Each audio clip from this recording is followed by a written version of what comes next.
Hello hi नमस्कार भलରେ ଥାନ୍ତୁ ସମସ୍ତେ। ଆଶା କରୁଛି ଆପଣମାନେ ବହୁତ ଭଲରେ ଥିବେ। ଆଜି ଟିକେ ମୁଁ ଟିକେ କାମରେ ରହିଗଲି ବେଶୀ ସମୟ, କାହିଁକି ନା ତା ରିଜିନଟା ଆପଣଙ୍କୁ କହୁଛି। ତା ସହିତ ଥଣ୍ଡା ଟିକେ ଟିକେ ପିଆ ହେଇକିରି କୁହାହେଉଛି, ମାଉଣ୍ଟେନ୍ ଡ୍ୟୁ। ଥଣ୍ଡା ପିଆ ହେବା ସହିତ କଥାଟେ କହିବି। ଆଜି ମଜା କଥା ସହିତ ଟିକେ ଗୁରୁତ୍ୱପୂର୍ଣ୍ଣ କଥା ବି ଟିକେ କହିବି।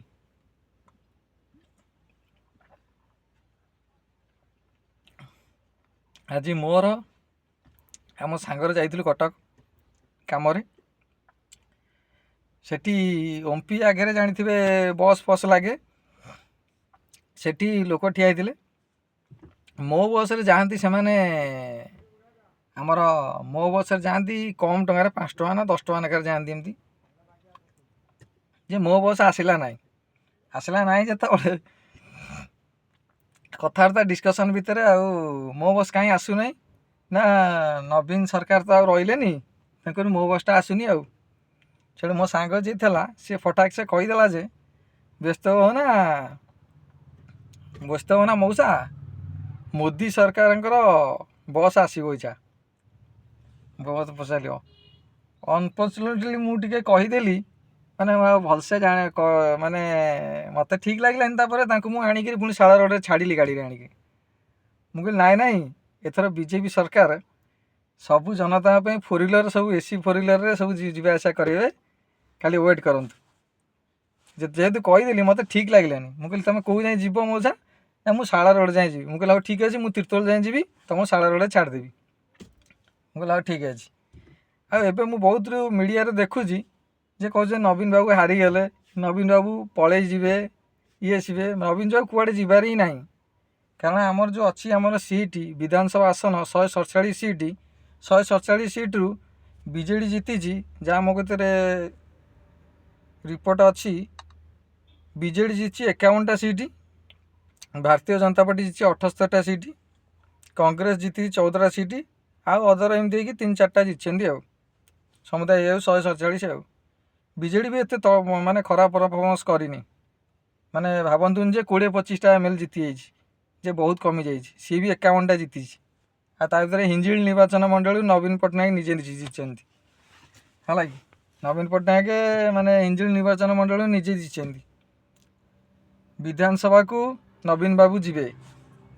ଆଉ ଭାବନ୍ତୁନି ଯେ ନବୀନ ବାବୁ ଏତେ ସହଜରେ ଚାଲି ଯାଉଛନ୍ତି। ଯେଉଁ ବିଡ଼ିଆରେ ହେଉଛନ୍ତି ନବୀନ ବାବୁ ଚାଲିଯିବେ, ଓଡ଼ିଶାରେ ରହିବେନି, ତାଙ୍କର ସାଡ଼େ କୁଆଡ଼େ ପଳେଇବେ। ଆରେ ଭାଇ କାହିଁକି ଯିବେ କୁହନ୍ତୁ, କାହିଁକି ଯିବେ? ମୋତେ ଖାଲି ଗୋଟେ ଜିନିଷ ଇଏ ଲାଗିଲା, ଟିକେ ଅପସେଟ୍ ଲାଗିଲା। କାହିଁକି ଆପଣଙ୍କୁ ଜଣାଇ ଦେଉଛି। ତାଙ୍କର ଗୋଟେ ରେକର୍ଡ଼ ଥିଲା, ରେକର୍ଡ଼ଟି କଟି ଯାଇଥାନ୍ତା। ଆଉ ଅଳ୍ପ କିଛି ଦିନ ହେଇଥିଲା ଚିଫ୍ ମିନିଷ୍ଟର ରେକର୍ଡ଼ରେ ସେ ପ୍ରଥମରେ ରହିଥାନ୍ତେ, ସେଟା ଟିକେ ରହିଗଲା। ଆପଣଙ୍କୁ ଜଣାଇ ଦେଉଛି। ଆଉ ଜଣେ ଆମର ପବନ କୁମାର ବୋଲି ଜଣେ, ସେ ଚିଫ୍ ମିନିଷ୍ଟର 24 ବର୍ଷ 165 ଦିନ ଥିଲେ ମୁଖ୍ୟମନ୍ତ୍ରୀରେ ରେକର୍ଡ଼ କରିଛନ୍ତି। ଆଉ ନବୀନ ବାବୁ 24 ବର୍ଷ 91 ଦିନ ମୁଖ୍ୟମନ୍ତ୍ରୀ ପଦବୀରେ ରହିଛନ୍ତି।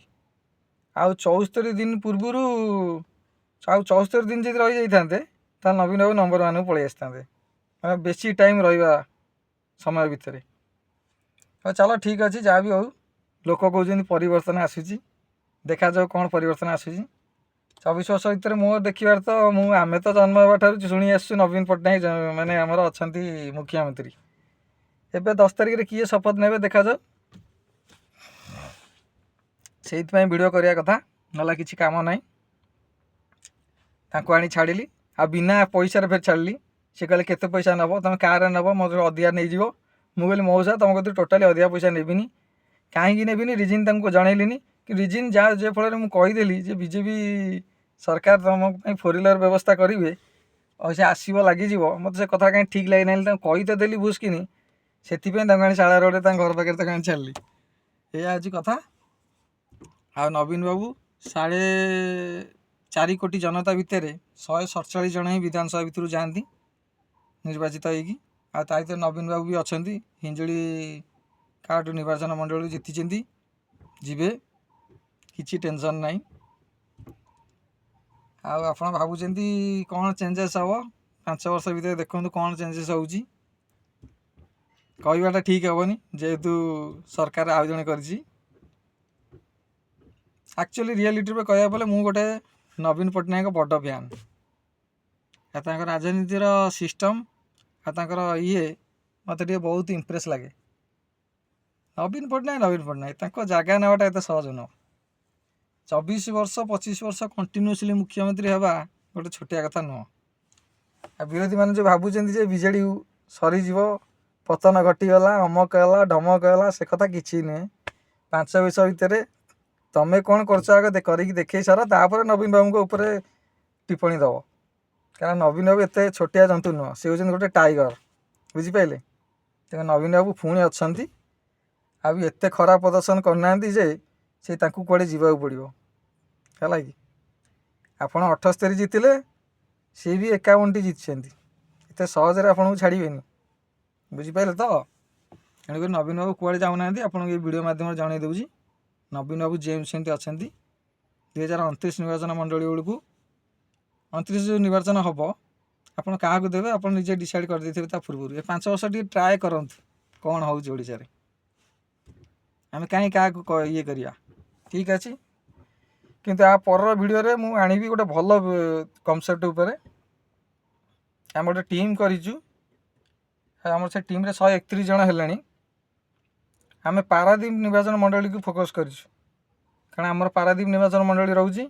ପାରାଦୀପ ନିର୍ବାଚନ ମଣ୍ଡଳୀ ଭିତରେ ଯେତିକ ଲୋକ ରହିଛନ୍ତି, ଯେତିକ ଭୋଟର ରହିଛନ୍ତି ପାରାଦୀପ ମାନେ ନିର୍ବାଚନ ମଣ୍ଡଳୀ ଭିତରେ, ସମସ୍ତଙ୍କୁ ଆମର ଭେଟ କରାଯିବ।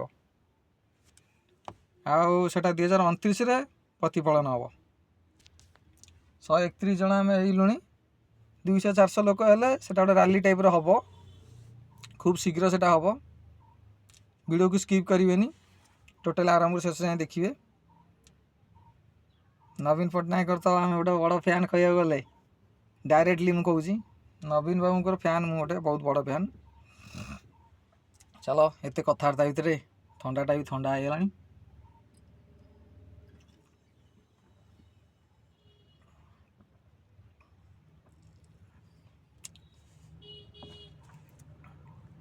ଆଉ କ'ଣ କହିବା, ଏଇଆ ଆଉ।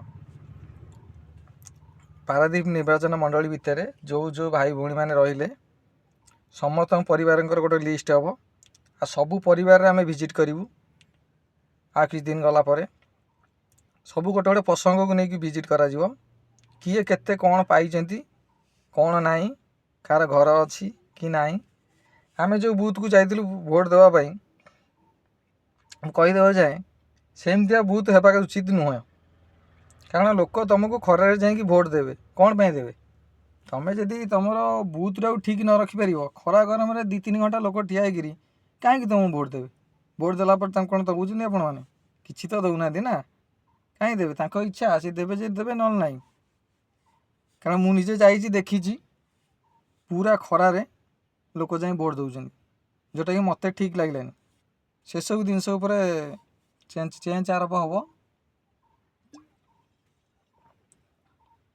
ଛାଡ଼, ନେକ୍ସଟ ସେକେଣ୍ଡ ପାର୍ଟରେ ସେ ଭିଡ଼ିଓଟା ବିଷୟରେ କହିବା। ଏବେ କିଛି କହିବାନି। ରହିଲି, ଧନ୍ୟବାଦ, ଜୟ ଜଗନ୍ନାଥ। ମୋ ଚ୍ୟାନେଲକୁ ଯେଉଁମାନେ ସବସ୍କ୍ରାଇବ୍ କରିଛନ୍ତି କରିଦିଅନ୍ତୁ। ଆଉ ପାରାଦୀପ ନିର୍ବାଚନ ମଣ୍ଡଳୀ ଭିତରେ ଆମର ଯେଉଁମାନେ ରହୁଛନ୍ତି, ମନେ ରଖିଥାନ୍ତୁ, ଆମ ଟିମ୍ ନିହାତି ଘୁରିବ। ପ୍ରତ୍ୟେକ ପରିବାରଙ୍କ ଲିଷ୍ଟ ହେଉଛି ଧୀରେ ଧୀରେ, ଆଉ ସବୁ ପରିବାର ଆମେ ଭିଜିଟ୍ କରିବୁ। ରହିଲି, ଧନ୍ୟବାଦ।